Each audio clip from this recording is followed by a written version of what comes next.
เริ่มเป็นอะไรหลังจากรู้สึกมากินโปรวิต้ารู้สึกเป็นอะไรก็รู้สึกสบายขึ้นตึม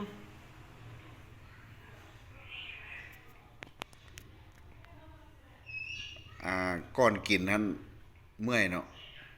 ก่อนกินนั้นมันความรู้สึกเฮากั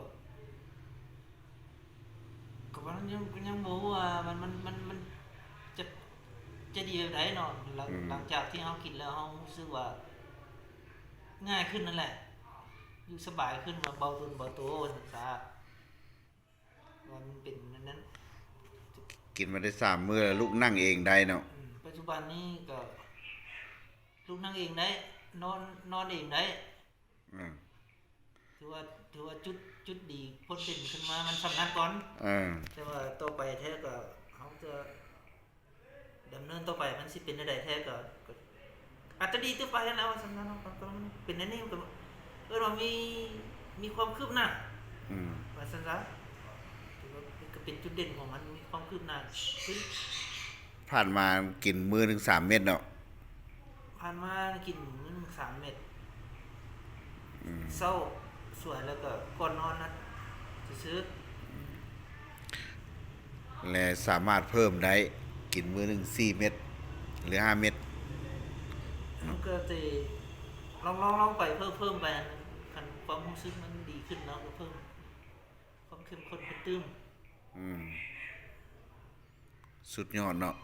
ถือว่าได้ดีแหละ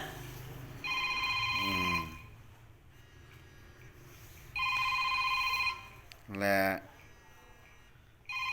ดีใจนำและอันมันเอิ้นว่าตอบโจทย์เกี่ยวกับ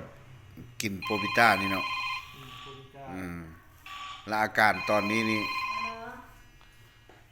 รู้สึกว่าอยู่ง่ายเนาะแม่นแล้วอยู่ไงทีนี้ก็นั่งร่วมกันได้อยู่แล้วนี่นั่งร่วมกันได้อยู่เลยสันสินั่งร่วมได้นะทุกเทื่อสินั่งในนี่ก่อนนั่งโดนสุดได้เท่าไหร่อันหลังจากกินอันนี้ล่ะก็ได้